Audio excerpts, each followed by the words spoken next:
dia todos, numa situação muito confortável. Eu fico ouvindo as nossas convidadas e, enfim. Bom, eu agradeço mais uma vez a Cristiane de ter me convidado e a equipe inteira super charmosa. Não, é porque assim, as pessoas são muito, gosto muito delas, infelizmente de ser fã do profissionalismo delas. Então, é afetivo, profissional, intelectual, então as coisas se entrelaçam e queria deixar isso claro. Eu acho que essa é a forma mais interessante de alguém compartilhar coisas, né? Quer dizer, é um afeto que é mediado por muitas outras situações que trazem pensamento, enfim. Muito contente de vir aqui, porque sempre sou muito estimulada a pensar outras coisas e um lugar muito confortável para ter boas ideias, ou desconfortável, mas sempre vai ser. Enfim, eu também fico muito feliz de estar com duas pessoas, uma delas eu acabo de conhecer e tive uma parceria, que é a Glaucia, e que eu fiquei muito feliz, assim, contente, não só pelo convite que me foi feito, mas por estar também nesse catálogo muito interessante dessa exposição, junto, claro, com ela e junto também com o Fernando, que é uma pessoa a quem admiro muito, sobretudo os textos que são absolutamente fora de um padrão acadêmico, chato, sem sentido hoje em dia, e ele força a gente a tentar pensar em outros limites. E ele é sempre muito feliz, eu fico muito excitada mesmo lendo o Fernando, e, enfim, nesse catálogo estamos juntos e na Dobras, em que participamos, eu, Cristiane e outras pessoas aqui. E a Glaucia, foi um prazer conhecê-la e ir na casa dela e ter esse passeio também, porque ali você já fica totalmente em transe naquela casa. Não, mas é verdade, é legal, é uma conversa muito interessante. E a Adélia, a quem não conheço pessoalmente, conheço designer da personal trainer, então eu conheço o Ternito, que eu acho legal, assim, é uma primeira aproximação muito interessante, não fica só no plano, eu a conheci lendo, então é muito legal, assim. Então, enfim, estou muito contente, e aí eu queria chamá-los. E assim, eu gostaria que as duas ficassem absolutamente à vontade para tramarem entre si como é que vai ser. Eu sei que a Glaucia inicia, a Adélia me sugeriu que gostaria de vê-la daí. Então, o que eu acho? Eu vou anunciar, quer dizer, eu vou falar um pouquinho sobre as duas, e aí a Glaucia sobe, e a Adélia, fique aí, e aí depois você... Enfim, fique à vontade, eu acho melhor. Oi? A gente vai trocar. E aí eu desço também, eu subo, então vamos fazer, eu desço, sobe, vai ser uma loucura e vai ser ótimo. Adélia. Então, a Adélia Borges é jornalista, curadora especializada em design, professora de História do Design na FAAP. De 2003 a 2007 dirigiu o Museu da Casa Brasileira em São Paulo. Tem uma larga atividade na divulgação do design brasileiro no exterior, além de português, artigos, textos para catálogos ou livros de sua autoria já foram publicados em alemão, coreano, espanhol, francês, inglês, italiano e japonês. Acho que gostei, divertido.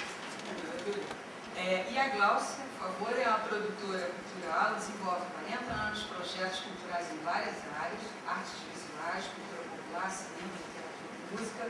Seu principal projeto, concepção de Sesc Pompeia, proposta de restauração da antiga fábrica, coordenação do programa preliminar, a partir do qual foi feito o projeto arquitetônico. Curadora de exposições em artes visuais e desde 86 desenvolve trabalhos em wearable art. Bom, enfim, essas são nossas ilustres convidadas hoje. E aí eu gostaria que a Glaucia, por favor, viesse. E aí eu também vou para a conta.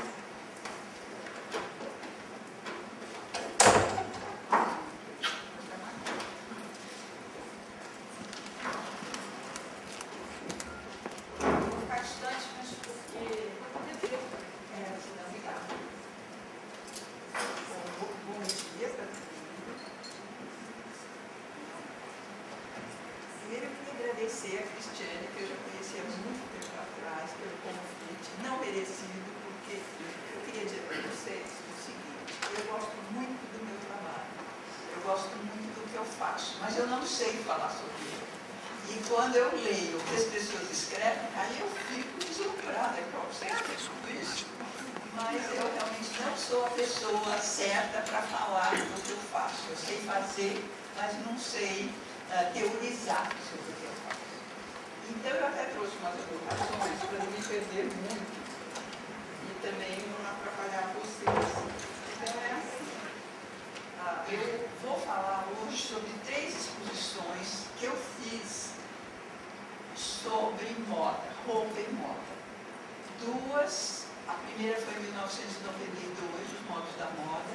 A segunda foi O Labirinto da Moda, em 96. E a última foi o ano passado, que é Com Que Roupa Eu Vou, que foi em Belo Horizonte. Então, é assim. Essas exposições são instalações temáticas. Eu trabalho com a memória e principalmente temas ligados ao nosso cotidiano, a valorização das expressões cotidianas. Diz que isso agora é uma grande moda na museologia. Trabalhar com o cotidiano, que é uma coisa que eu faço há 40 anos. Eu não sou especialista em nada e a escolha das curadorias reflete meu interesse por variados temas. Eu sempre começo por uma pesquisa, porque a pesquisa é muito importante nesse tipo de trabalho. Eu acho que em todo trabalho. Se você não sabe de onde vêm as coisas, você não sabe trabalhar direito. E aí, o mais abrangente possível do assunto que vai ser tratado. E além de explorar o tema, para expor da melhor forma, a minha maior preocupação é educar o olhar. Porque eu acho que as pessoas, muitas vezes, não sabem ver. Então, um olhar de ver. Então, por exemplo, um critério que eu adoto nas exposições sempre é nunca ter uma etiqueta. Porque eu acho que essa coisa de ler já faz com que a pessoa se distancie. Primeiro, ela quer entender academicamente o que aquilo é. E depois ela vai olhar. Eu quero que seja o contrário. Então, eu até trouxe um exemplo dessa última exposição, eu faço um guia, que é assim um caderninho pequeno, que aí as pessoas carregam no percurso da exposição e vão, enfim, acompanhando se querem. E também é bom porque daí levam para casa. Não é toda exposição que é patrocinada de tal forma que tem ali no catálogo, como essa última vez. Então, às vezes, é uma coisa, e também é caro, nem sempre as pessoas podem comprar. Então, a minha preocupação é essa, que as pessoas primeiro olhem e procurem entender aquilo que elas estão vendo. Aí é assim, no discurso expositivo, eu utilizo várias linguagens. Cito o trabalho de artistas, criando contextos em que suas obras adquirem outros significados. Eu uso de outro jeito. Vão ter alguns exemplos aqui. Interrelaciona elementos das culturas eruditas e populares, das práticas artesanais e industriais com a arte, da tradição com a contemporaneidade. Usa uma ambientação sonora, aliás, a Hot Band, com quem eu trabalho há mais de 30 anos, está ali, ela é música. E uso várias novas tecnologias.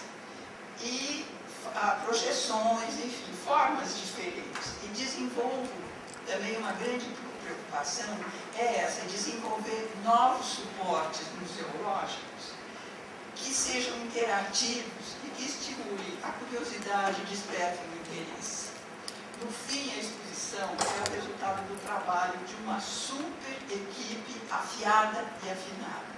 São arquitetos, pesquisadores, músicos, artistas plásticos, educadores, fotógrafos, produtores, administradores, marceneiros, montadores, museólogos, designers gráficos e o que precisar para transformar aquele assunto numa forma interessante de ser vista e atraente e inteligível. Então, eu vou começar agora falando bem rápido dessas primeiras exposições, que foram Os Modos da Moda, que essa foi num casarão. Foi num casarão dos Campos Elíseos. E como essa exposição contava mais a moda do começo do século passado até os anos 90, e esse casarão, depois que a exposição abriu, a gente descobriu, porque a família que tinha construído foi lá. E aí a gente viu que ele tinha sido construído em 1912. Aliás, essa exposição era uma coisa mágica, porque várias coisas assim interessantes aconteceram. Aí, assim, em cada sala tinha uma década. A primeira década era essa do fim do século XIX e o começo do XX, onde o importante, quer dizer, o mais interessante era a roupa de baixo, que era totalmente diferente, porque tinha aquela coisa, aquele instrumento de tortura que era o espartilho. Então a gente queria mostrar isso, queria mostrar como as mulheres sofriam para ser bonitas. Não que hoje não sofram muito, porque hoje tem que ser magra na mata, mas na época era aquela coisa do arqueiro. E aí, então, cada sala tinha um tema. A segunda, quer dizer, não era a segunda, eu vou pôr aqui algumas só, porque eu também não vou falar demais. A outra sala, que também era muito importante, era essa do sarau, que era uma coisa que quando no começo do século, isso daqui já era de 900 a 910, até 915, por aí, porque já não existia mais o espartilho, mas já estava começando a Grande Guerra da Europa, que era de 14, então algumas coisas tinham sido modificadas, as roupas já eram mais... Como vocês devem saber, vocês estudam moda e conhecem a história. Mas então ali a gente mostrava com manequins, e isso também foi uma temeridade, porque não tinha vitrine. Então as pessoas andavam em volta dos manequins e viam a roupa de muito perto. Isso foi muito lindo. Essa exposição, no fim, o resultado foi assim, muito requintado. Aí eram móveis todos de época que a gente trouxe de antiquários e eram quadros que reportavam aquilo que estava sendo falado. Então, temos aqueles quadros pequenos que vocês veem ali, são desenhos do Antônio Gomide, para estampas do começo do século. E aí, o mais engraçado é que em cima tinham vitrais. E quando eu perguntei para a pessoa que nos alugou, eu falei, de quem são esses vitrais? Aí a pessoa falou, não, são belgas, vieram da Bélgica, que é chique vir de fora, né? Aí quando a gente foi ver, quando veio a família e visitar a casa, falou, nossa, mas esses vitrais são do Gomide. Aí, bom, eu falei, oi, né? Porque enfim, uma coincidência dessa, e a gente não sabia e foi colocado assim. Bom, teve a época dos anos 30, em que a moda vinha pelo cinema, porque já tinha outra guerra, então a gente fez uma homenagem a Carmen Miranda. E aí era um filme que contava a história da moda através do cinema, porque as mães minhas, por exemplo, que nasciam um pouco depois, iam para o cinema para ver o que usava. E aí então começou aquela influência dos Estados Unidos, não só da Europa, como era no começo do século, da França. Então a gente fez uma homenagem a Carmen Miranda, era uma sala especial para ela, montada como um cinema, onde passava esse filme, que quem fez foi o que hoje é secretário da Cultura do município, Carlos Augusto Calil, que ele é também professor de cinema. Quer dizer, ele é mais professor de cinema, porque secretário está, né? Ele é professor. Isso também foi a gente mostrou a coleção dessas roupas do Flávio de Carvalho, que são aquela história do new look, do verão do homem, né? do novo homem brasileiro, que ele fez um desfile pelo centro da cidade. Aliás, a gente reproduziu esse desfile, o Cacá Rossetti, foi super interessante. E a gente mostrou, então, o desenho, como foi que ele fez esse trabalho, porque ele era um grande artista plástico. Bom, a outra exposição é o Labirinto da Moda. Essa era uma brincadeira para crianças, então tudo era feito em tecido. Aqui está um exemplo dessa coisa que eu falei, de usar um trabalho de um artista plástico num contexto diferente. Então, esses fios são uma instalação do Jesus Soto, que é um artista venezuelano, e isso é plástico. E aí as crianças entravam nisso, e isso era o início da exposição, porque tudo começa com o fio. Daí, essa foi no Sesc Pompeia, naquela área grande onde tem o Rio São Francisco. E aí, era assim, aí depois vinha o tear, enfim, vinha toda a sequência de como a roupa é construída. Tinha a salinha da costureira. Aqui não, era em alguns pontos é que tinha porque a gente sempre quer fazer uma coisa diferente. Algumas coisas eu mantenho, mas outras eu procuro fazer novas pesquisas. Então, essa não era em todo lugar que tinha ações. Essa é uma parte dessa exposição dos modos da moda em que tinham as roupas das crianças que foram guardadas pelos museus. E essa coleção é a coleção do Museu Paulista, que, aliás, aqui em São Paulo, é um museu que tem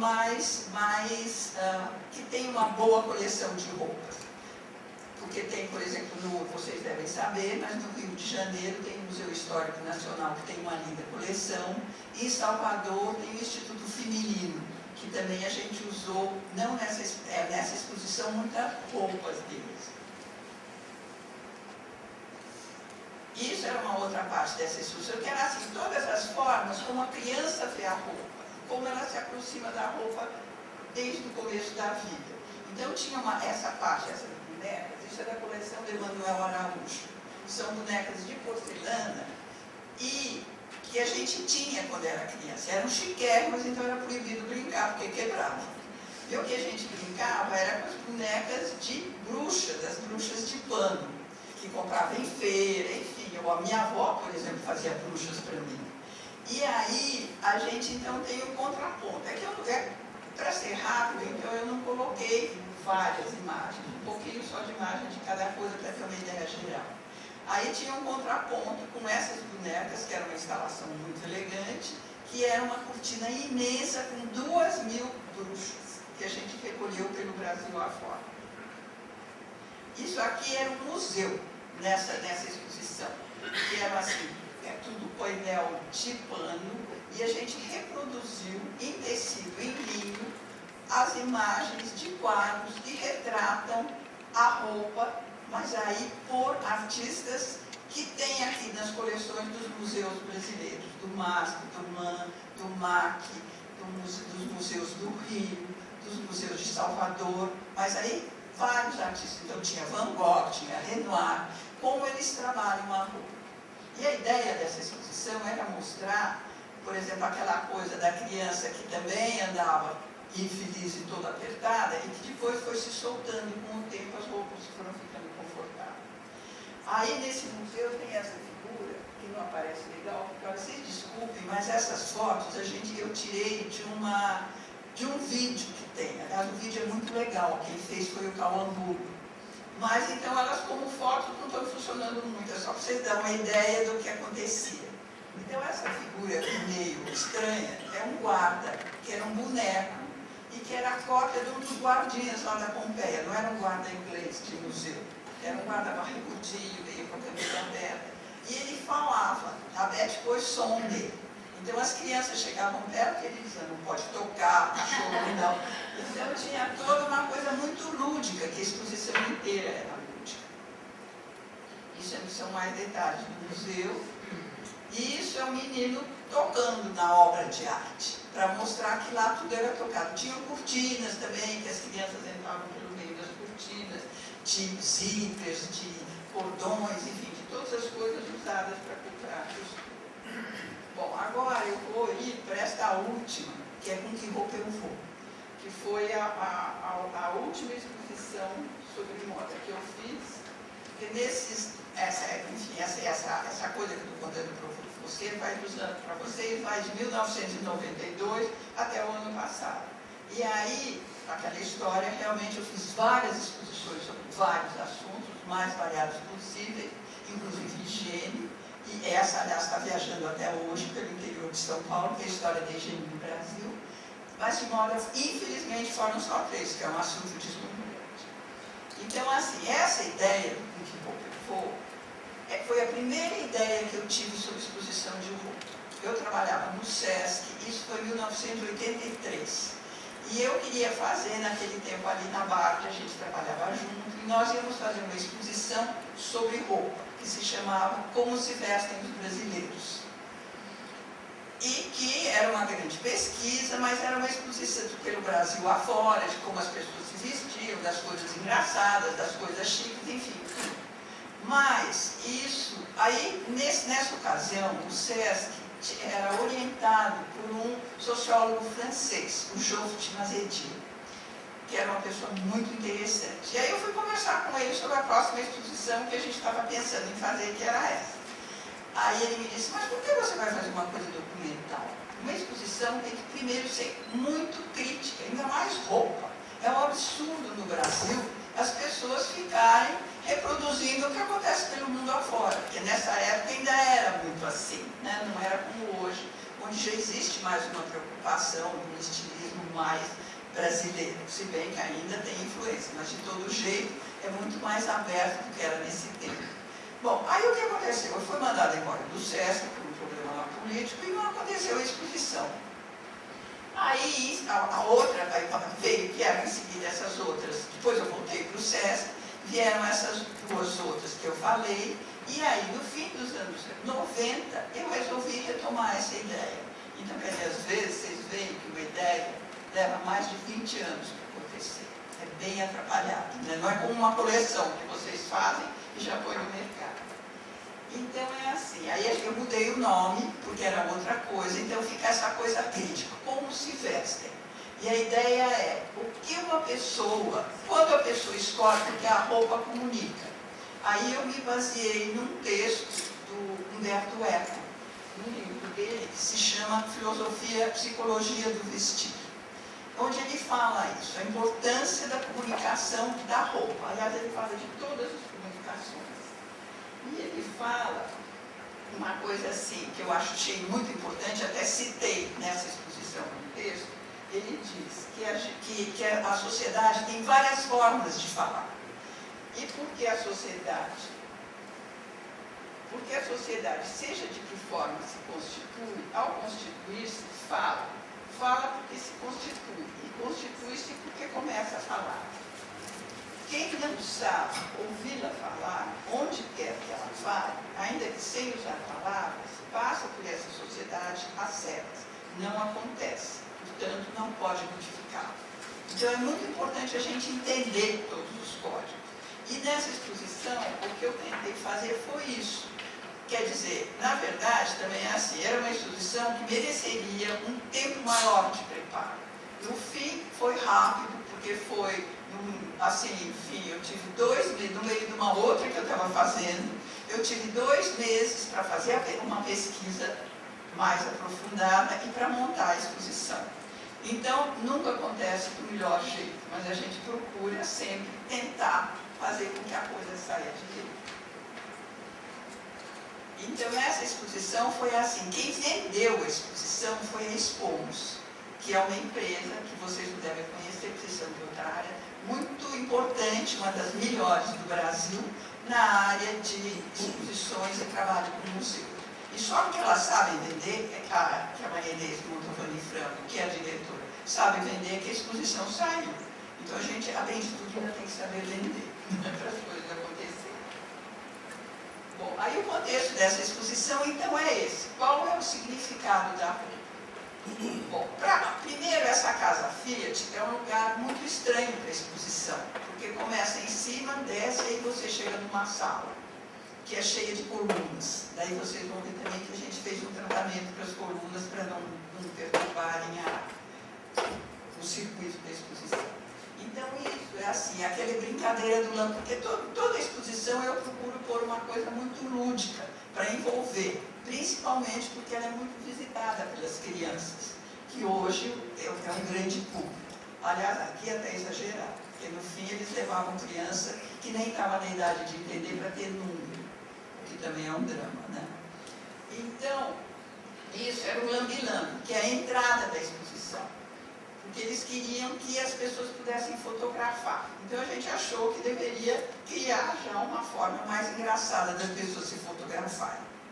Então isso são painéis, quer dizer, são recortes, a gente fez recortes de fotos que foram retrabalhadas por um grande ilustrador que é o Andrés Sandoval. E as fotos foram tiradas, porque daí, para ligar mais a ideia a Minas, a Belo Horizonte, aí contratamos um fotógrafo de lá, para fotografar pessoas da rua, enfim, para fotografar, fazer fotos contemporâneas para a exposição.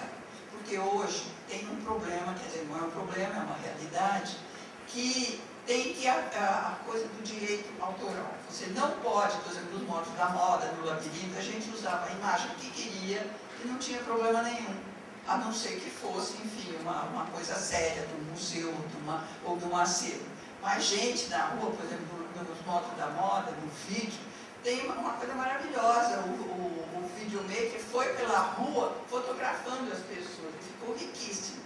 Hoje você não pode fazer isso. Você tem que pedir autorização para todo mundo e daí usar a imagem. O que tem sentido, mas para a gente atrapalha um pouco, porque precisa ter um tempo. Então aí, o que a gente usou para poder mostrar coisas antigas e contemporâneas? A gente fez aqui em São Paulo uma pesquisa no Estado e na Folha, que tem um ótimo acervo de fotos antigas, de um tempo em que era possível já hoje a gente usar, que são 50 anos para trás. Então são imagens dos anos 50, 60, que a gente usou misturadas com imagens, essas tiradas por um ótimo fotógrafo, que inclusive é sociólogo de Belo Horizonte, que é o Francelis. Então esse trabalho dessas imagens é isso, é o resultado desses dois artistas. Bom, isso a gente, aí começamos a mostrar essa coisa, para descer, para chegar na exposição, como é que eles chamam? Os ambulantes, que é essa história que hoje a moda é inventada em Milão, em Paris, em Nova York, e de repente ela no dia seguinte está na rua, porque o cara da China vai lá, fotografa, reproduz e manda para cá e vende na esquina.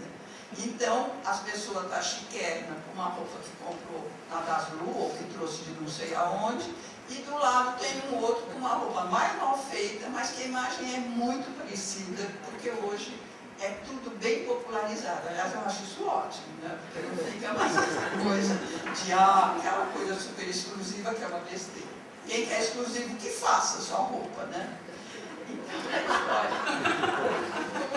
a história dos ambulantes é essa, é que a gente fez isso e essa pesquisa foi feita aqui, lá no Brás, naquela feira que tem essa compra, né, que foi uma compra, e também lá em Belo Horizonte, num bairro que chama Barro Branco, que o motorista de táxi, voltou lá atrás, Viu? É Barro Preto. eu sou bem analfabeta nesse assunto. Desculpa. Falei branco. Não é preconceito. Mas eu estou muito feliz com o Obama, acho que todas nós. Bom, enfim, essa é a subida e a descida para a exposição, que era, assim, é meio um buraco tal lugar. Porque a Fiat rica como é, vamos fazer um pouco de crítica, né? Não podia fazer um lindo prédio num lugar, e isso é meio fora de Belo Horizonte, né? Então o que eles querem é usar a cultura para para se promover, mas fazem, quer dizer, ele é legal porque eles realmente fizeram, ambientaram, climatizaram as salas, então você pode trazer obras de museu, mas isso é pouco diante do dinheiro que eles têm. E agora eles acham que é menos ainda, porque agora com a crise, tudo é a crise. Bom, isso aqui então era a entrada realmente da exposição, que é o seguinte, são aqueles painéis, nessa área que a gente chamou de esplanada, são painéis que retratam a rua, porque na exposição tem dois grandes enfoques, que é a roupa como ela é usada na rua e a roupa como ela é usada para cerimônias, para lugares mais íntimos, na vida íntima. Então, esse primeiro é a rua. Então, isso as pessoas entravam nesse espaço com esses painéis, e aí é que tem esse trabalho misturado do Francelis com o Andrés, e tinha um espelho, porque de repente, por exemplo, ali à esquerda, aqui é um espelho, à direita, né? Aqui é um espelho, porque a pessoa passa aqui, mas ela se vê misturada com essas imagens. Então, tem toda uma interatividade, né, dela participando desses momentos. E aí a gente escolheu várias situações. Então tem o parque, tem o transporte, tem os excluídos, tem a noite, as tribos, o esporte, a praia, os uniformes, uniforme mesmo, ou então as tribos, né? A religião e o campo. Então essa era a primeira, olha lá, aquilo ali é a religião, aquele painel de fundo é a religião, aqui é a praia, esse homenzinho que vende sorvete, isso é a noite. Isso é a noite, lá no fundo, vocês veem que tem uma coisa assim, de umas pessoas elegantes sentadas, né, numa festa muito elegante. E na frente tem essa imagem dessa moça que é maravilhosa e que é, na verdade, isso é lá em Belo Horizonte hoje. E ela é uma pessoa simples, que sai de noite para dançar. Agora, quando você olhar, hoje está muito misturada essa coisa, porque não tem mais essa do que é elegante e do que não é. Porque hoje, se você olha numa festa chiquérrima, as moças também estão de barriga de fora, quer dizer, uma coisa bem mais sexualmente apresentada, né? Não é aquela coisa toda recatada como era antes. Mais uma vez o parque, ali de longe dá para ver o avião, porque as pessoas se vestiam muito elegantemente para viajar de avião. Aliás, eram todas fotografadas subindo nos aviões. Era muito engraçado. E eu faço muita pesquisa de memória. Então, ano passado, por exemplo, nessa época, eu estava pesquisando o acervo do Guimarães Rosa, que aliás é uma maravilha. Tem retrato dele subindo no avião. No ano anterior eu tinha feito uma exposição sobre o Camargo Guarnieri, 1000 retratos dele de avião. Era muito elegante essa coisa de viajar. E aí hoje o Francilis tirou uma foto muito engraçada de uma moça de short sentada desesperada no aeroporto, que hoje é assim, né? Bom, o outro assunto importante tratado, que também foi um assunto que já o Dimas Edier, em 1900, antigamente, me alertou para ele, é a política, é o poder, todas as formas de poder, e como eles se vestem desde o fim do século XVIII, quase, até hoje, do mesmo jeito. 18 eu não digo, mas os 19 com certeza, né? Então, isso assim, era um corredor, e essas figuras são os beneméritos da Santa Casa de Salvador. É o acervo que eles têm e está muito bem tratado. O Rio também tem, aqui em São Paulo também tem, mas aqui em São Paulo eles nem deixam a gente olhar. E essa, como a Expons tinha feito um trabalho lá, então eles nos emprestaram. E são assim, os homens de dinheiro poderosos que mantêm as Santas Casas. E eles têm essa atitude de poder que o dinheiro dá. Aí, essa área, esse módulo, a gente chamava de módulo, era assim, era uma sala de jantar, onde as pessoas vão, muito elegantes, porque quem está recebendo é o presidente da República. Como era em Minas, então eu, não só porque era em Minas, mas também porque é um presidente que eu admiro, era o Juscelino Kubitschek quem estava recebendo. Então tinha uma casaca dele, um vestido da dona Sara, tinha aí as várias formas de poder. Tinha uma casaca do Eleazar de Carvalho, tinha uma roupa de cardeal, tinha ali o fardão da Academia Brasileira, tinha ali no meio a roupa do governador de Minas, da época do Juscelino, eu não lembro o nome, e tinha como ele chama, um embaixador português todo engalanado. Então essa coisa, e as mulheres também desses vestidos suntuosos. No fundo disso, que não dava para ver bem, é um quadro dos poucos olhos do Debré, só que não era o óleo em pessoa, porque, como eu disse, a casa Fiat não é assim um deslumbre, então o teto direito é muito, o pé direito é muito baixo, não dava para você trazer o quadro. Então a gente fez uma reprodução que é um quadro que tem 3 metros de altura, que é a coroação do Dom Pedro II, que é igual. Então, se você olha a roupa da época do Dom Pedro e essa de hoje, a atitude é a mesma, quer dizer, essa mesma história de sempre. Agora, uma coisa que foi maravilhosa nesse módulo foi que essa louça, porque aí eu queria uma mesa muito elegante e que não fosse igual, sabe, com aquele jogo de jantar, tudo uma coisa igual a outra. Eu queria um prato diferente do outro. Aí eu fui a uma colecionadora daqui de São Paulo, e aí ela me disse, então eu vou, você quer diferente? Então eu vou te emprestar os pratos do Império. Eu falei, do Império? Então é assim, cada prato contava uma história. Um era do casamento da princesa Isabel, outro era... Então a mesa realmente ficou assim, uma coisa de louco, além das pratas e dos cristais e tudo isso. E, bom, agora vamos para outra, que é assim, não, essa é a mesma, que no fundo você vê a reprodução do Debré. E vem assim, não dá para ver os pratos, mas tinha uma coleção de paliteiros, muito elegante, que era uma coisa que usava, hoje se esconde, né? E aqui uma outra vista do jantar. Isso, ali no fundo dessa outra, está vendo aquela foto? É isso aqui. Que é uma foto, essa também foi uma dos ícones, quando eu estava pensando nessa ideia, que eu realmente falei, tem que fazer. Que é assim, isso são embaixadores, aqueles de Cartola, são embaixadores dos países nórdicos que vieram na ocasião da inauguração do Brasil em 1961 para apresentar credenciais para o Juscelino. E o que acontece? Eles, no meio do cerrado, numa picada, porque isso aqui era o catetinho, né? Para cá está o catetinho. Eles iam de Cartola e casaca. Pode uma coisa dessa? Quer dizer, é o auge do absurdo. Bom, isso era a sala seguinte. Tá vendo as colunas? Que é assim, essas colunas tinham em todo lugar. Aí eu falei, vamos pintar. Como pinta em sinal de trânsito, de laranja e verde, para ver que tem uma coisa impedindo, né? E aí, assim, era a sala onde a gente passava essa que é a vida privada, como as pessoas se vestem para a vida privada.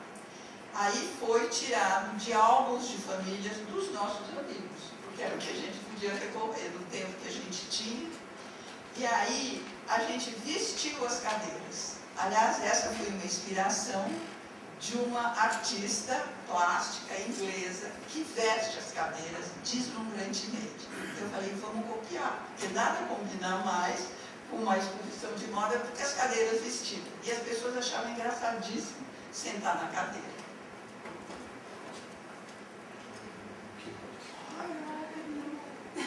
Vamos rápido. Bom, então nem vou passar o álbum.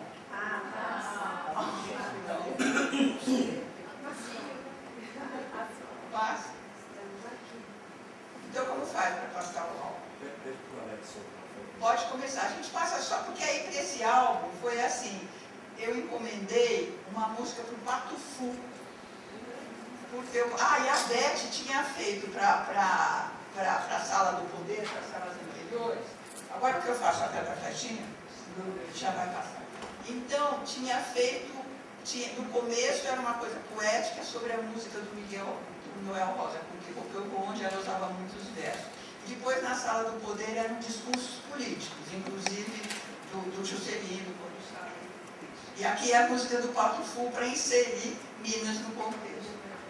Tinha uma área lá onde os homens estavam expostos. Agora voltou, eu sou doida.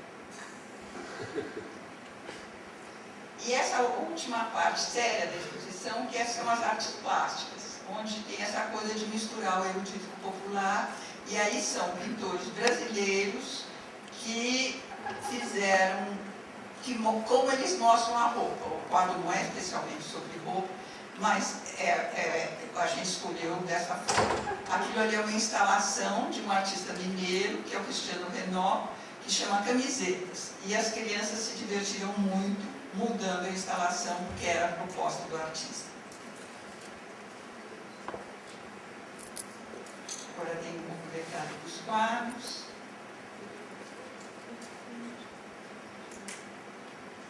Essa é a família do Juscelino.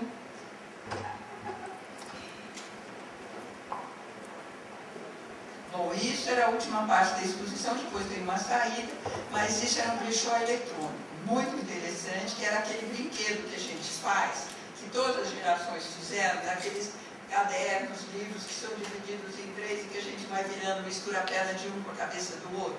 Só que isso era feito de uma forma eletrônica, então são esses ícones que cada cor queria dizer é de baixo, é do meio, é de cima, e as pessoas faziam a figura que queriam. E isso quem fez é um grupo maravilhoso que se chama Estúdio Bichari. São jovens arquitetos que têm um trabalho muito importante. Então a exposição era essa. Bom, isso aqui é como eles levavam as pessoas para visitar a exposição, e são imagens do trabalho de ação educativa que foi feito pelo Cláudio Fretti, era muito interessante. Pronto, é isso.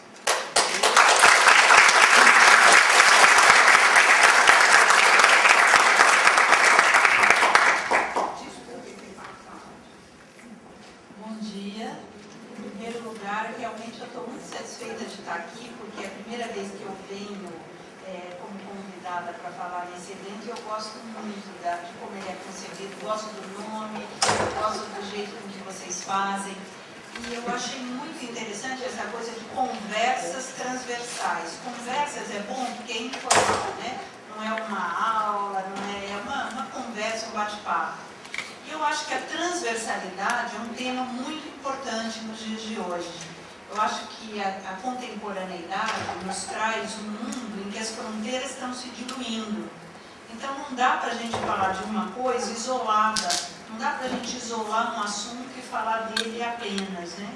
Então eu acho um tema muito, muito legal, e vai ser difícil falar depois da Gláucia, porque o trabalho da Gláucia, já há muito tempo, como a gente vê, é um trabalho transversal, né? É um trabalho, eu sou uma grande admiradora da Gláucia, até a chamei para fazer um trabalho comigo, vamos rezar para ter dinheiro, para esse trabalho acontecer agora em 2009, mas eu acho que o que é interessante no trabalho dela é essa quer dizer, ela é multimídia antes dessa palavra existir. E ela traz diferentes disciplinas, e eu me emocionei muito com Modos da Moda quando eu vi, porque foi uma exposição que emocionou e enriqueceu. Não só enriqueceu, me enriqueceu intelectualmente, né? Eu saí de lá melhor do que quando eu entrei, com mais ideias, fazendo associações, conexões. Eu acho que esse é o grande objetivo que a gente tem, né, Gláucia? Que as pessoas, quando vão numa exposição, que a gente contribua de alguma forma para que elas saiam melhor, ou saiam com mais perguntas, ou até com, enfim, com opiniões, com sensações, com coisas. Eu acho que a Gláucia trabalha isso muito bem. E eu não vou ter exemplos como os da Gláucia, mas acho, porque eu não estou muito na área, eu sou uma curadora, eu sou jornalista de formação, mas já há alguns anos venho me especializando na questão do design, mas na questão do design de objetos. E nunca fiz especificamente uma exposição sobre moda. Mas já que a gente está falando de transversalidade, eu acho que vale até para pensar um pouquinho nesses raciocínios, né? Bom, a Gláucia citou um tema que é interessante, que muitas pessoas elas não sabem ver. Eu acho que a gente tem essa frase que é ver é compreender, né? Tem uma frase que diz que uma imagem vale mais do que 1000 palavras. A gente está num mundo muito visual, num mundo em que as coisas se dão muito visualmente, né? A gente anda pela cidade, mesmo essa cidade felizmente limpa das mensagens publicitárias, a gente vivia atolados nela, mas a gente anda pela cidade, a gente sofre um monte de estímulos visuais de toda ordem, a nossa vida na tela do computador, na internet, o tempo inteiro, esses estímulos visuais. Agora, será que ver é compreender mesmo? Eu acho que ver, não basta ver para compreender, porque eu acho que a gente vive num mundo em que a gente, e nisso eu incluo, a gente é analfabeto visualmente. Acho que são coisas que a gente vai aprendendo, né? E por isso que essa missão de fazer exposições que tenham como foco a educação do olhar é tão importante. Acho que quando a gente fala de exposição, a gente está falando em primeiro lugar de comunicação e de educação. E agora, como que a gente vai transmitir para as pessoas essa compreensão, o significado das coisas? De que forma a gente pode fazer isso, né? A Gláucia mostrou a forma com que ela faz, né? E eu vou falar um pouquinho da forma com que eu faço. Acho que são formas diferentes e todas são válidas e depende muito da intenção. De toda forma, eu acho que a gente tem que fazer uma diferenciação aqui, que é a seguinte: quando a gente fala em curadoria de exposições de artes plásticas, a gente está falando de uma coisa.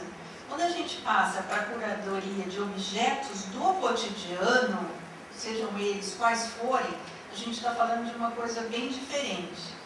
Por quê? Porque o lugar dos objetos de arte é um museu. O museu é um lugar, ou a galeria é um lugar. E depois você tem nas casas de algumas pessoas que são colecionadores e tudo. Mas o lugar aqui, a grande população está acostumada a ver isso quando vai, né? O objeto de arte é a parede sacralizada de um museu. E conforme a exposição é montada, a gente pode ter até uma experiência quase que religiosa ou espiritual, né? uma epifania. A gente pode viver uma epifania vendo uma obra de arte, que vale por si só. Ela não precisa de mais nada. Ou ela é uma expressão, muitas vezes é uma expressão tão forte de um artista, que ela nos comove, nos encanta, pode nos fazer chorar, ou pode nos emocionar de várias formas, existindo de per si, né? No entanto, o lugar dos objetos utilitários é outro. Então, a roupa está todo dia, nós estamos todos aqui vestidos, né? A cadeira em que a gente está aqui sentado, a caneta que alguns de vocês estão usando, o caderno em que todas são construções, são paisagens construídas, né? São coisas feitas pelo homem que estão no nosso dia a dia. Então, como que a gente trata disso numa exposição? Eu acho que exposições, quando estão... Meu trabalho tem sido feito, né, nessa direção. Eu parto de um deslocamento do objeto. A gente desloca o objeto do habitat natural dele e passa para um outro. Ao fazer isso, a gente recontextualiza bastante, quer dizer, tira de um contexto, né, recontextualizar é tirar de um contexto e passar para outro. Eu acho que essa é uma forma que a gente tem de fazer com que a pessoa possa ir além possa começar a compreender, né? Eu acho assim, também tem uma coisa, sempre quando a gente começa, antes de fazer uma curadoria, quer dizer, o que se trata desta palavra, né, curadoria, é a gente escolher um fio, né, um fio condutor, e esse fio condutor, ele nos dá, dele decorre todo o resto. Agora, claro que a gente sempre tem uma coisa que a gente fala pouco, mas existe muito, que é o seguinte: você tem um budget X, se você tem um budget de 10 mil, de 100 mil ou de 1 milhão, você pode fazer exposições de 10 mil até exposições de 1 milhão, ou mais do que 1 milhão, né? Mas isso te determina muito onde é que você vai te pendurar seu chapéu, né? Onde é que você vai conseguir, como que você vai trabalhar, mas no entanto a intenção pode ser. Então eu vou tratar de alguns exemplos rápidos aqui de coisas que eu fiz. Por exemplo, essa é uma exposição que eu fiz no MASP em 1999, de móveis do Maurício Azeredo. Qual é o trabalho do Maurício Azeredo? O trabalho do Maurício Azeredo é explorar a diversidade cromática incrível da madeira brasileira. Então, abrimos a exposição com cores de madeiras brasileiras. Então, aqui era um grande mostruário, entre aspas, dessa riqueza que o Brasil tem, esse patrimônio incrível do Brasil, que é a madeira branca até a madeira preta e passando pelo vermelho, pelo roxo, pelo creme, pelo marrom. Na parede, no lado oposto dessa parede, a gente colocava fotos pequenas, do mesmo tamanho das madeiras, de móveis que ele fez, para mostrar uma trajetória rica, uma trajetória, e para mostrar também o pensamento dele, né? Contextualizamos ele dentro do seu habitat, que é Pirenópolis, uma cidade no interior de Goiás, uma cidade histórica. E aí partimos, ao contrário da Gláucia, que não trabalha com texto. Eu até, por ser jornalista, quer dizer, eu sou uma pessoa que vem da área do texto, né? Eu uso textos na minha exposição, nas minhas exposições, e acho que as pessoas leem se quiserem, né? E tenho visto muita gente ler. Então aqui, por exemplo, começava a exposição falando um pouquinho, apresentando quem era ele e dando as referências visuais que ele próprio tinha para o trabalho dele, o tramado indígena, toda a coisa da arquitetura vernacular e tudo. E aí a coisa de recontextualizar isso, uma cadeira que de repente, um banco que está numa outra forma, uma cadeira que é mostrada de baixo para cima, enfim, é isso que eu chamo de recontextualizar, uma mesa que você, por inclinar até o piso em que ela está, permite que o público olhe melhor, apreenda melhor o que ela é, né? Então, esse é um exemplo, eu acho que a gente conseguiu atingir esse objetivo de passar, né, passar para a pessoa um pouco da construção, porque eu acho assim, o objeto, o design, que é a minha área, ele não pode ser traduzido de uma forma apenas pictórica, porque o design é algo feito com uma utilidade que atende a uma função, atende a uma encomenda e atende a requisitos de uso, de funcionalidade, requisitos técnicos. Então, as exposições de design precisam passar isso.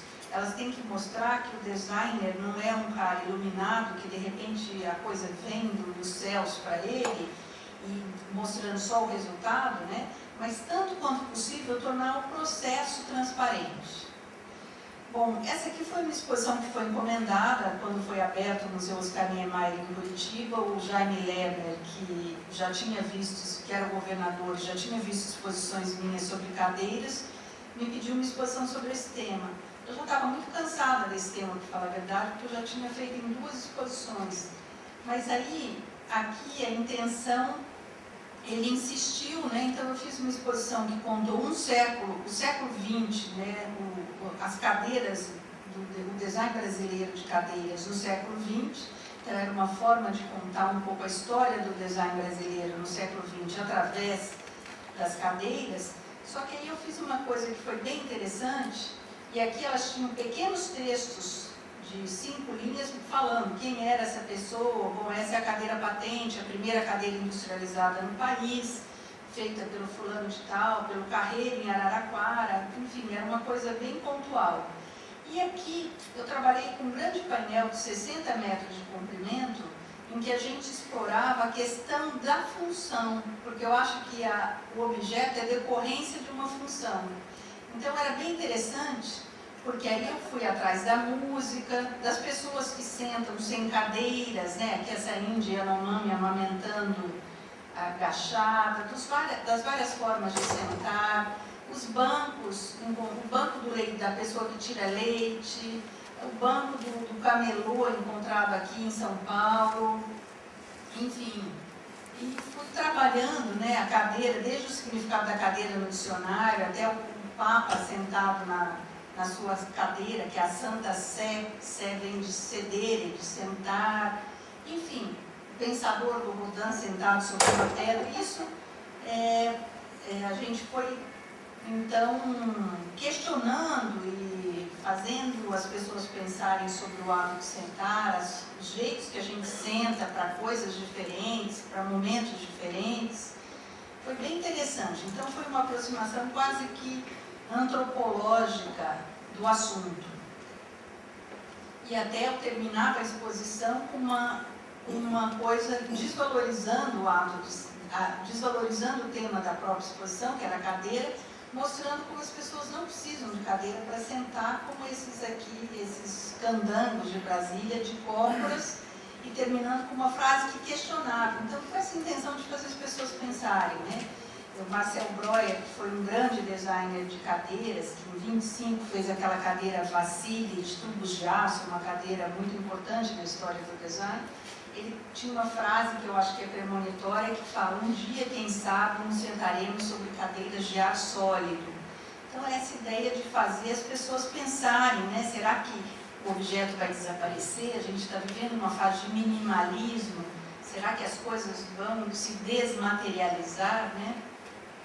Nessa exposição que eu fiz em São Francisco, nos Estados Unidos, a intenção foi montar ambientes com produtos brasileiros para mostrar para os designers de interiores americanos como eles podiam, isso é uma exposição que tem uma clara intenção de promoção do produto brasileiro no mercado internacional.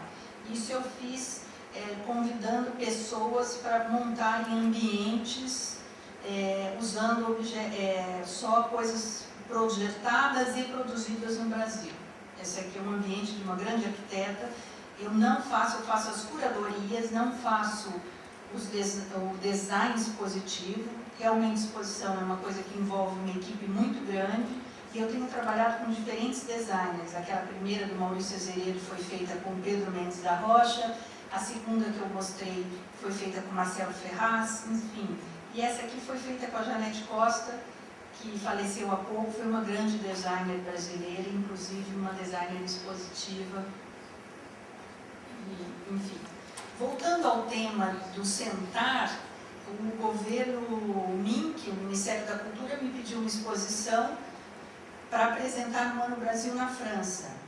Então, aqui foi uma exposição sobre banquinhos indígenas e a forma de valorizar. Então, aqui a gente recriou, aqui a museografia foi do Ronaldo Barbosa, que é um designer do Espírito Santo, e a nossa intenção aqui foi contextualizar a mata, contextualizar a paisagem natural do país, para a partir dela mostrar os bancos, né? Então, aqui a gente tinha até o cheiro da mata dentro da sala expositiva. E uma coisa que foi feita foi um painel. Essa exposição foi feita com pouquíssimo dinheiro, uma exposição pequena e com muito pouco dinheiro, e aí um painel, até para as pessoas valorizarem mais. Eu acho que quando se trata de produtos artesanais, a gente tem que valorizar muito o saber fazer, o processo, quem faz, a dificuldade para fazer, né?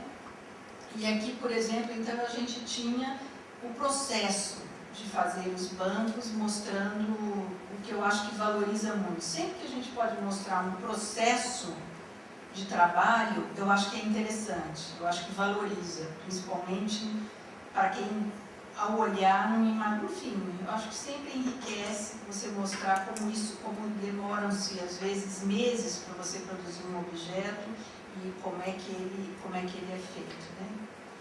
Avançando um pouco nesse tema, quando eu fui diretora do Museu da Casa Brasileira, a intenção já foi avançar para explorar qual que é o vínculo entre o objeto contemporâneo e a arqueologia. Aí a gente pegou os primeiros bancos, os bancos das culturas pré-portugueses, né, as culturas de antes de 1500. Então a gente foi nas culturas tapajônicas, nas culturas marajoaras, vendo quando que nasce essa coisa, quando é que são as primeiras representações de alguém sentado em algum lugar. Aí a gente veio discutindo isso, só estou passando, não vou me demorar para não... discutindo e mostrando como esse é um objeto que nasce com uma forte conotação espiritual e uma conotação também de diferenciação das pessoas dentro de uma sociedade. Então, os recursos aqui foram trabalhados para mostrar isso, né, esses vínculos, e destacar o próprio objeto com esse fundo, né, com a cor aí usada para destacar a madeira. Bom, têxtil, onde é que entra o têxtil no meu trabalho? O têxtil no meu trabalho, ele tem, no Itaú Cultural, eu fiz a minha observação, o Itaú Cultural no ano de 99, teve como eixo curatorial a questão do cotidiano e a arte. Pediram propostas para várias pessoas e acabaram aprovando a minha, que era uma exposição sobre a transformação da matéria, a reinvenção da matéria, que é um tema que eu acho que continua muito contemporâneo. A gente poderia chamar disso de reciclagem, só que esse termo é muito pobre para mostrar toda a espessura do repertório de quando a gente fala de uma matéria sendo reinventada. Então, nessa exposição, eu fiz um corte transversal entre vários tipos de criação e comecei a exposição com uma foto de um lixão cheio de garrafas de PET, e aí coloquei um tecido de PET da Baobá, aqui são tecidos de PET da Baobá, e mostrei o processo, né, da foto do lixão que não está aqui, que foi impressa num voal, até a transformação da garrafa, a garrafa em flocos, a garrafa já transformada em uma fibra de poliéster, e depois aqui o fio feito a partir da garrafa. Então, aqui já foi na mesma exposição vidro, né, reciclagem do vidro. Aqui eu tinha um cara de moda que eu escolhi, o Lino Villaventura, porque eu acho que ele é um cara que desde que começou, ele trabalha com essa questão da... Enfim, ele trabalha com tampinhas de garrafa, canudos para tomar refrigerante, enfim, ele faz essa coisa da reciclagem muito bem. Então, se a gente está falando de alquimia, de transformação da matéria, né, eu acho que sempre que possível dá esse processo. Então, aqui, por exemplo, eram os tecidos do Renato Ambroisi, feitos a partir de palha de milho, que até esse momento, palha de milho com fios de algodão, tecidos com fios de algodão, e até esse momento a palha de milho no Brasil era comida para porco, né? Era um resto de uma coisa sem uso. Então aqui eu fiz o chão todo de palha de milho para mostrar essa transformação. Então isso para dizer assim, que tudo depende muito da intenção. Se a intenção aqui era favorecer o olhar para a reinvenção da matéria, para a questão da matéria-prima, então você tem que mostrar alguma coisa desse processo da matéria-prima.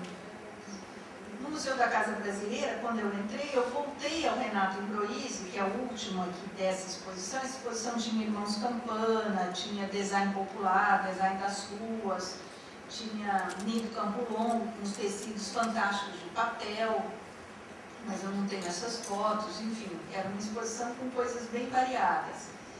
Quando eu entrei no Museu da Casa Brasileira, a primeira exposição que eu fiz, chamei a Janete Costa e explorei melhor um grande designer têxtil brasileiro, que ao meu ver é o Renato Ambroisi. E ele é grande porque ele faz essa ponte com a cultura popular brasileira, que é muito rica. Eu sou apaixonada pela cultura popular brasileira, pelo artesanato.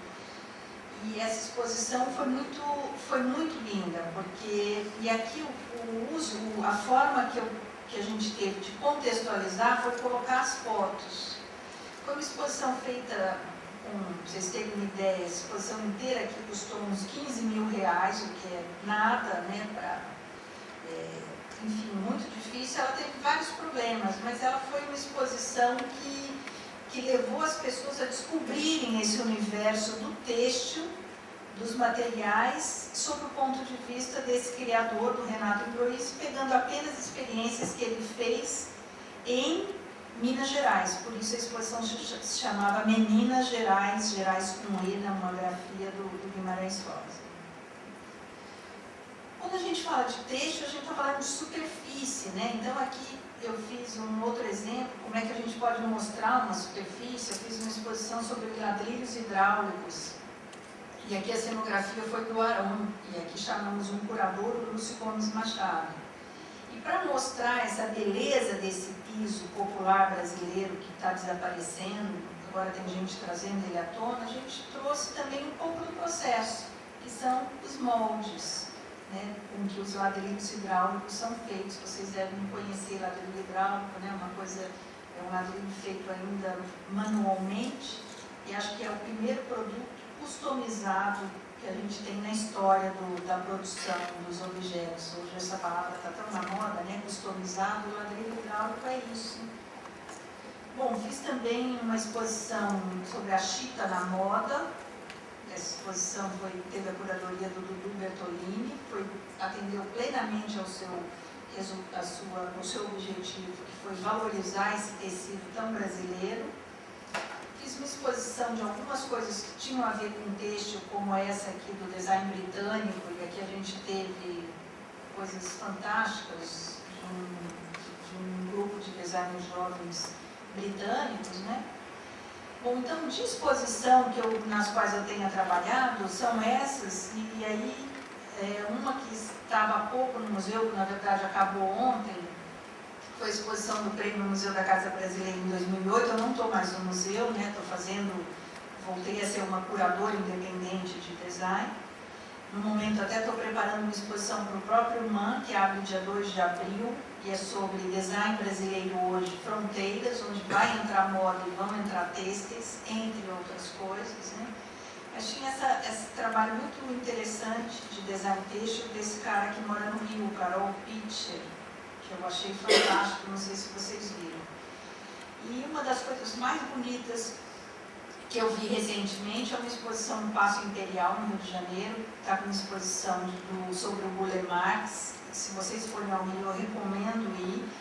E tem um andar que é o Burle Marx artista plástico, e outro andar é o Burle Marx paisagista. E uma sala especial sonorizada com música clássica. O Burle Marx tocava piano, cantava ópera. E uma sala muito singela e muito bonita do Burle Marx designer têxtil. Na verdade, é a dimensão dele de artista plástico, mas tendo como suporte os tecidos. É linda, vale muito a pena, infelizmente eu não tenho imagem para vocês. Então, voltando para o tema inicial, né, ver é compreender. Vocês acham que é isso aqui? Alguém pode me dar uma pista?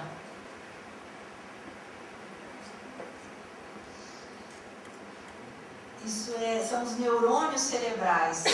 Eu achei que isso é um tecido maravilhoso, né? É um belo design têxtil feito por um grande designer, né? Olha que beleza! Eu pirei quando eu vi essa foto.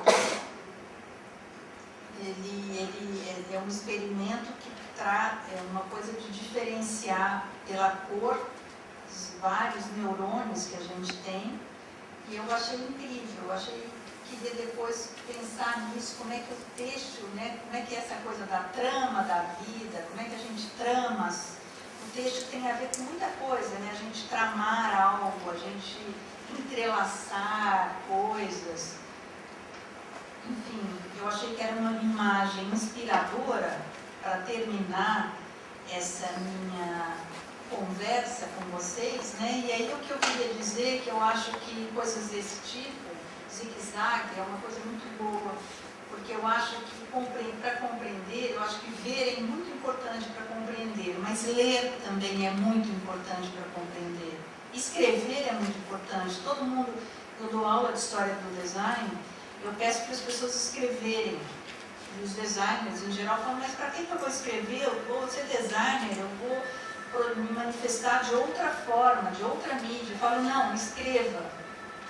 Explique o seu projeto. O design italiano, ele não é tão famoso à toa. Os italianos sabem como ninguém o discurso, o valor do discurso, de explicar. Quando você pede para um designer italiano falar da cadeira dele, ele vai em Adão e Eva e fala coisas que você fica fascinada. Então, eu acho que debater, refletir, discursar, né, defender com veemência um ponto de vista, comparar, conversar, é compreender. Então, eu acho que acho bem legal ter tido essa oportunidade de estar aqui para a gente conversar um pouquinho. Obrigada.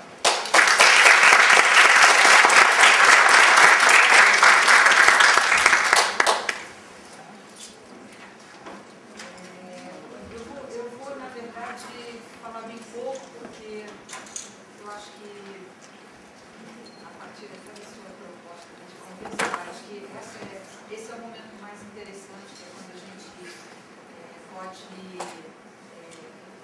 trocar, né? Ouvir o que vem daí e a gente pode interagir. Agora, eu acho muito. Eu só queria falar uma coisa que eu achei bastante interessante. Primeira coisa, uma das coisas primeiras que você falou, e que eu gosto muito, quer dizer, eu fiquei bem empolgada, é quando você diz, eu não sou especialista em nada. Eu acho que Graças a Deus. E eu achei muito interessante, e aí, claro, convergir o que ela diz, que é esse campo transdisciplinar, transversalidade, quer dizer, esse lugar das disciplinas e desse encerramento em determinados escaninhos, eu acho que eles servem muito pouco.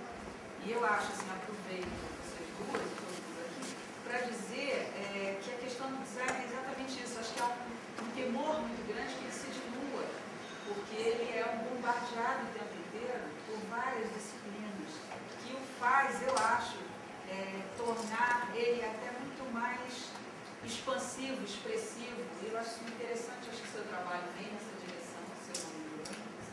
E eu acho que é legal isso que ela está falando também. E acho que, assim, tem várias coisas, eu tenho algumas coisas interessantes, assim, que me ocorrem a partir do que você você disse, o que a Glaucia disse. Acho interessante também assinalar esse lugar situado a partir do qual uma e outra fala e que, obviamente, resulta em curadorias diferentes, certamente, o que é ótimo. Eu acho que cada vez a coisa é cada vez mais plural, eu acho que enriquece exatamente, porque eu acho que essa questão que você traz, que está ali também presente na Glaucia, compreender e ver, eu acho que são, na verdade, vocês duas disparam provocações para que as pessoas, a partir desse olhar e imersão nesses lugares, elas possam reinventarem-se, porque, obviamente, acredito que a gente nunca está preparado, quer dizer, esse alfabetismo visual nunca será definitivo, mas elas podem, pouco a pouco, ficando mais... construindo formas de ver, de sentir, de pensar, que eu acho que é proporcionado pelas curadorias que vocês fazem. Acho isso muito interessante. E essa é a coisa que me parece mais fascinante e claro, a Adélia diz uma coisa que eu também acho muito importante pensar, quer dizer, pensar nesse contemporâneo, nessa diluição de fronteiras e pensar também quais são as ferramentas conceituais que a gente hoje vai ter que inventar para poder lidar com isso, com esse ver, com pensar.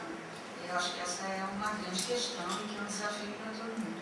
E eu fiquei muito feliz de ouvi-las e, enfim, e também não quero ficar falando muito e depois, claro, tenho perguntas e quero abrir para vocês. O tempo não é muito grande, então é bom a gente ser sucinto e, ao mesmo tempo, a gente poder desfrutar desse momento agora. Tá? Obrigada.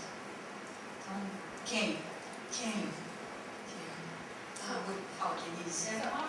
Só queria pedir, por favor, para todos, inclusive, na hora das perguntas, para falar alto. Hoje a gente está sem microfone e é importante para a gente registrar nos DVDs que depois são disponibilizados, tá? Nem é uma pergunta, mas uma colocação. Primeiro, parabenizar o trabalho das duas, que é maravilhoso. Estou falando do trabalho das três. Eu trabalho em museu e é muito interessante que ambas estão trazendo algo que é o museu ou a exposição como local do sensível. E todos os exemplos que vocês trouxeram agora abordam isso ou trazem isso. Queria que uma ou as duas pudessem comentar, ou as três pudessem comentar isso da exposição do museu como local não apenas da informação, mas o local do sensível, daquele que transita naquele espaço, explorar os seus sentidos, explorar... Eu não vou dizer nada, mas por favor. Bom, a Denise tem um trabalho maravilhoso porque ela faz o educativo do Museu de Arte Brasileira e dos Museus da FAAP. Aliás, uma grande exposição que teve ano passado foi a exposição dos vestidos, história da moda nos vestidos de papel, maravilhoso, né? E eu acho que o objetivo foi plenamente atendido, porque era a gente comparar roupas de diferentes momentos, através, a mídia era a mesma, e ganhou, né, melhor exposição pela PCA, Associação Paulista de Críticos de Arte. E a Denise, como pessoa encarregada da educação desse lugar, é quem trabalha justamente essa mediação. Eu acho que o seu trabalho está em cima disso, né? Eu acho que até a Glaucia, as exposições que ela tem feito, ela tem trabalhado com exposições grandes. Eu vi as três, infelizmente a terceira só vi um pedacinho porque só vi o acesso da exposição, a parte introdutória, porque a Fiat já tinha fechado o espaço quando eu fui ver. Mas eu acho que a Glaucia, até pelo porte das exposições dela, que são exposições maiores, eu tenho trabalhado com exposições de dimensão menor, mas também pela intenção dela, né, desde o começo, ela tem trabalhado muito com essa questão do sensível, porque eu acho que é uma coisa que você vê em toda essa coisa que tem no trabalho da Glaucia, que é a coisa interativa, né? Então você não vai numa exposição para ver o que é arte, ou o que é moda, ou o que é design, você vai para se reconhecer nele, né?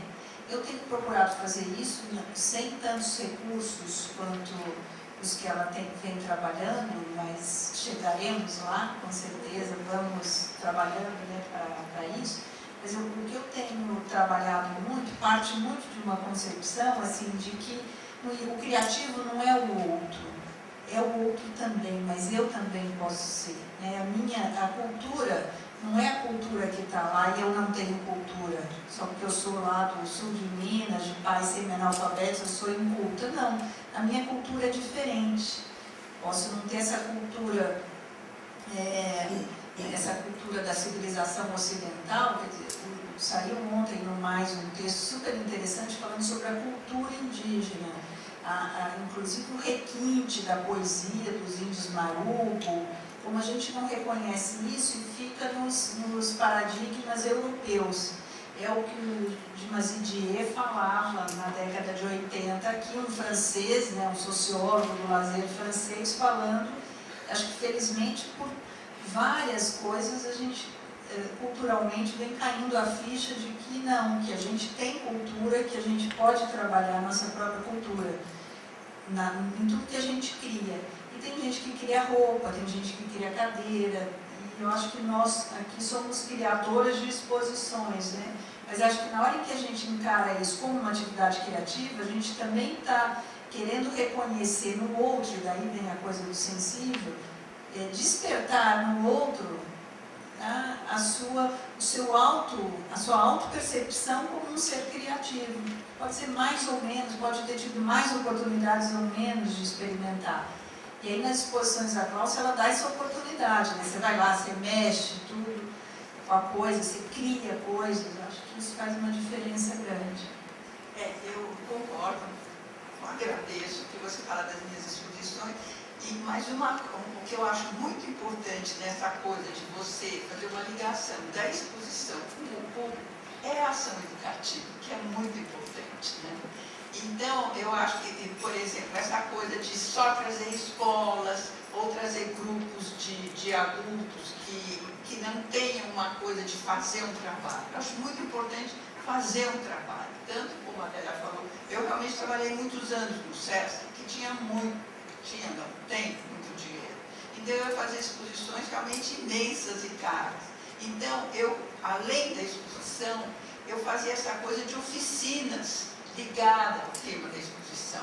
Que eu acho que essa coisa que a pessoa vai ver, ela quer fazer, além de comprar. Os museus têm muita lojinha para comprar.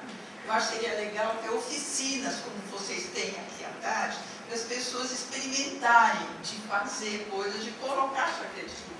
Porque todo mundo, de uma certa forma, uns menos, outros mais, é criativo. E eu também torço muito pelas exposições itinerantes. Agora, por exemplo, tem uma exposição que eu fiz há 2 anos atrás, que está viajando até hoje, e que é uma exposição pequenininha. Essa é a vantagem das exposições pequenas, porque, de repente, elas andam por tudo que é canto, e várias pessoas vêm. Então, eu acho que essa coisa de ficar só fechado no museu, ou em centros culturais, se bem que o SESC já é uma coisa mais aberta, porque não é, por exemplo, cada Fiat de cultura, que já chama cultura. Então, já é uma coisa muito, né, dentro daqueles parâmetros do que a cultura erudita propõe. Eu acho que o trabalho da ação educativa é muito importante, ligado às exposições, aliás, ligado a qualquer atividade que você vai ver. Os concertos também devia ter um trabalho. Enfim, toda ação cultural devia prever uma forma de estender aquilo ao público. Por favor. Um comentário também. Glaucio, eu queria saber sobre essa exposição que você estava pensando com a Lina, em 83, como se vestem os brasileiros, que você comentou que o sociólogo falou que, bom, por que tem que ser uma documental? Mas essa pergunta já não